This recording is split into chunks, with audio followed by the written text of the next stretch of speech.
बहुत important lesson है आज भारत के लिए, भारत की गवर्नमेंट के लिए और भारतीय जो हमारे बिजनेसमैन हैं उनके लिए। हमारे इतने प्रोडक्ट्स हैं, इतने ब्रांड है भारत में, तो हम अपना भारत बाप मार्ट क्यों नहीं बनाते?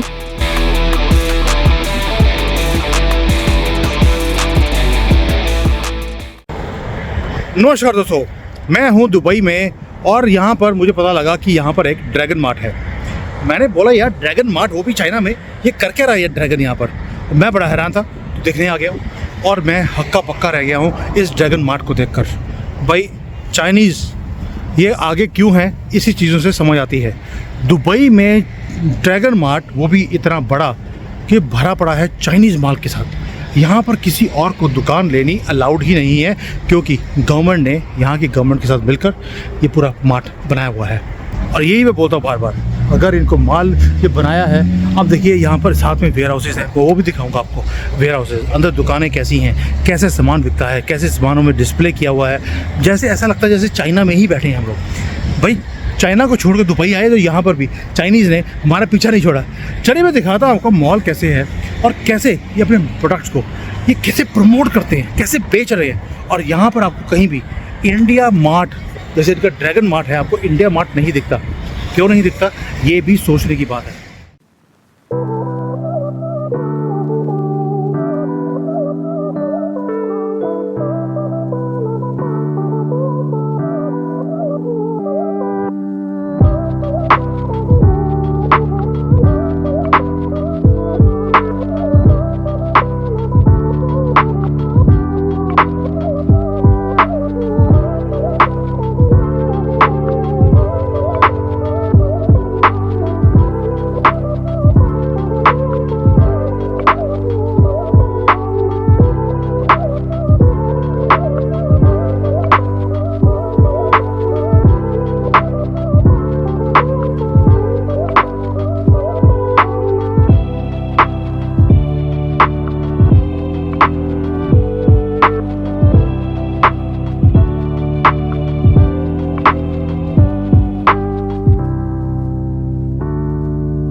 Section will be for vape section.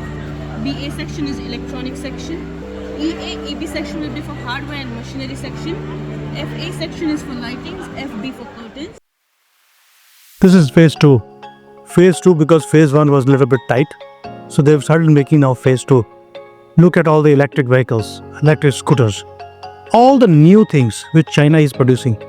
सब कुछ यहाँ पर वो लेकर आ गए हैं। ये देखिए मोटरसाइकिल, साइकिल, हर चीज़ यहाँ मिल रही है। आप देखिए कितना खुला है, पूरा खुला एरिया।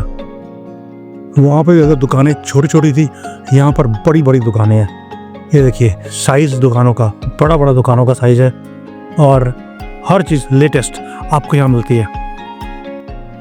लोकलाइज प्रोडक्ट बनाए हुए हैं जो यहाँ के लोकल पॉपुलेशन के लिए ज़रूरत है। अब देखो इतना खुला एरिया आपको पुराने वाले में दिखता नहीं था। सब दुकानें चाइनीज़ की हैं। Nobody else is here. Look at the vast price. अगर चाइना ये कर सकता है, मैं बार बार बोल रहा हूँ एक ही चीज़, इंडियन गवर्नमेंट क्यों नहीं करती? देखिए अब कारें ज़मीन पर, और ये एक होलसेल का मॉल है। वहाँ पर आपको चाइनीज़ गाड़ी दिखती हैं। चलिए वो भी दिखाता हूँ।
तो यहाँ पर जितनी भी अब चाइनीज़ गाड़ियाँ हैं ये उनकी गाड़ियाँ यहाँ पर डिस्प्ले होनी शुरू होगी। मुझे यहाँ पे ना तो कोई टाटा दिखती है ना महिंद्रा दिख रही है, और यही फ़र्क है हमारी कंपनियों में और यहाँ पर। ऑल चाइनीज इलेक्ट्रिक व्हीकल्स, और जो प्राइस चाइना में है उससे डबल प्राइस यहाँ पर है। यही गाड़ी चाइना में आपको आधी प्राइस में मिलेगी यहाँ से। वो मैटर नहीं है, मैटर है कि अगर ये यहाँ पर कर सकते हैं हम लोग क्यों नहीं कर रहे। मुझे इसी बात का दुख है।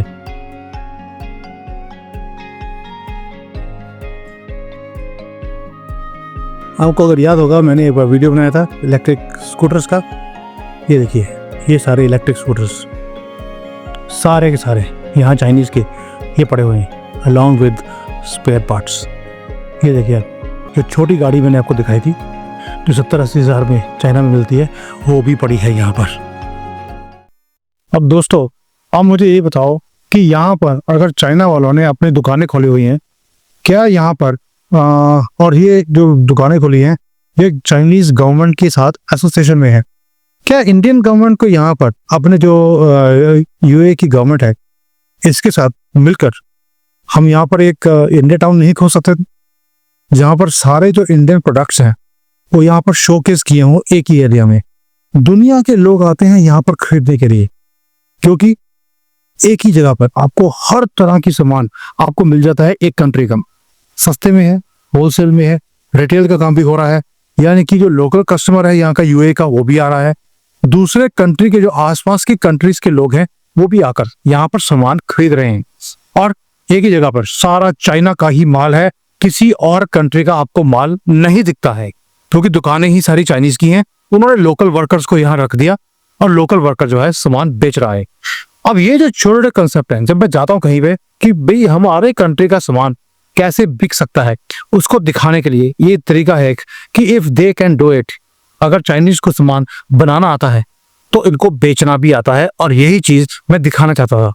ये चीज अब भारत की गवर्नमेंट को करनी चाहिए कि we have to learn from them. और ये मार्केट मुझे हैरान हो गया सुनकर, जो यहाँ के मैनेजमेंट के लोग हैं, मैंने उनसे पूछा कि कब बनी थी, उन्होंने बोला 20 साल से ये मार्केट है यहाँ पर, और ये बढ़ती जा रही है क्योंकि चाइनीज की जो प्रोडक्ट्स हैं वो बढ़ते जा रहे हैं। तो हमने मार्केट को भी एक्सपेंड कर दिया। फेज 1 था, फेज 2 है, फेज 3 शुरू हो गया है, और जो फेज 3 है उसके अंदर दो जो इलेक्ट्रिक व्हीकल्स हैं, मोबाइल कंपनीज हैं, टेक्नोलॉजी कंपनीज हैं, उन्होंने आकर प्रोजेक्ट करना शुरू कर दिया। यहाँ तक हाल है कि ये जो चाइनीज डांस है उसकी भी यहाँ पर दुकानें खुल गई हैं, वो चाइनीज डांस उन्होंने सिखाना शुरू कर दिया। आसपास में जितना रेजिडेंशियल एरिया है सारा चाइनीज के लिए उन्होंने बना दिया, ताकि जो चाइनीज लोग हैं उन्हीं की दुकानें हैं, उनका खाना मिलता है, सभी एक ही कम्युनिटी में रहते हैं, सामने यहाँ पर आकर वो काम करते हैं, दुकानें खोल दी हैं। इसको बोलते हैं बिजनेस आइडिया, बिजनेस करने का तरीका। और हमारे जो लोग हैं वो छोटे छोटे स्ट्रीट्स पे वो खड़े हैं वहां पर, और वहां पर भी भारत का डुप्लीकेट माल ही दिखता है और कुछ भी नहीं है। यानी कि एक कंप्लीट इकोसिस्टम बना दिया चाइनीज गवर्नमेंट ने। अगर हमने भी आगे राइज करना है, अपने ब्रांड्स को वोकल फॉर लोकल बनाना है, मुझे लगता है हमें भी ये काम करना पड़ेगा। हमें ऐसी मार्केट्स बनानी पड़ेंगी, और ये कोई एक इंडिविजुअल बिजनेसमैन का काम नहीं है। इंडियन गवर्नमेंट को इसके अंदर इनिशिएटिव लेना पड़ेगा। और भाई टैक्स लगा लगा कर आपने हमारी हालत खराब कर दी। वो जो टैक्स के पैसे आते हैं उससे कोई इंफ्रास्ट्रक्चर यहाँ पे बना लो। ये दुनिया का हब है बिजनेस का, और यहाँ पर हमारी प्रेजेंस 0 है। और जो लोग यहाँ पर हैं वो दुकानों पे यहाँ पर सिर्फ काम कर रहे हैं, चाइनीज के दुकानों के अंदर जाकर। अपना कोई ब्रांड मुझे दिखता ही नहीं है, और जो दिखता है बहुत कम। जबकि हमारे वहाँ पे मिलियंस ऑफ प्रोडक्ट्स हैं भारत के अंदर जो हम बेच सकते हैं, सॉफ्ट पावर को यूज कर सकते हैं। उसके लिए इंफ्रास्ट्रक्चर बेस बनाना जरूरी है। चलिए, अब आप में से कोई अगर इंडियन गवर्नमेंट को थोड़ा जगाए कि भैया इतना टैक्स लिया है, पॉपकॉर्न के ऊपर भी इतना टैक्स ले रहे हो, उस पॉपकॉर्न का यहाँ पे जो टैक्स लेकर यहीं पे कुछ बना लीजिए, ताकि यहाँ पर आपके पॉपकॉर्न जो है वो बिकने शुरू हो जाएं। लेकिन वो नहीं करेंगे। क्यों? क्योंकि दुबई में टैक्स 0 है। इसलिए इंडियन गवर्नमेंट को कोई इंटरेस्ट नहीं है कि टैक्स कलेक्ट नहीं होना तो दुकान खोलने का फायदा क्या है। मुझे लगता है इसीलिए हमारे जो ब्रांड्स हैं वो ग्लोबली पहुंचते नहीं है। I hope you understand why we are lagging behind. Individual जो बिजनेसेस हैं उनका भी इंटरेस्ट नहीं है, जो गवर्नमेंट है उसका इंटरेस्ट नहीं है। जब तक ये दोनों चीजें इकट्ठी नहीं होगी, हम vocal for local, make in India को प्रमोट नहीं कर पाएंगे। चाइना ने किया है, we have to learn from them. Thank you. Jai Hind.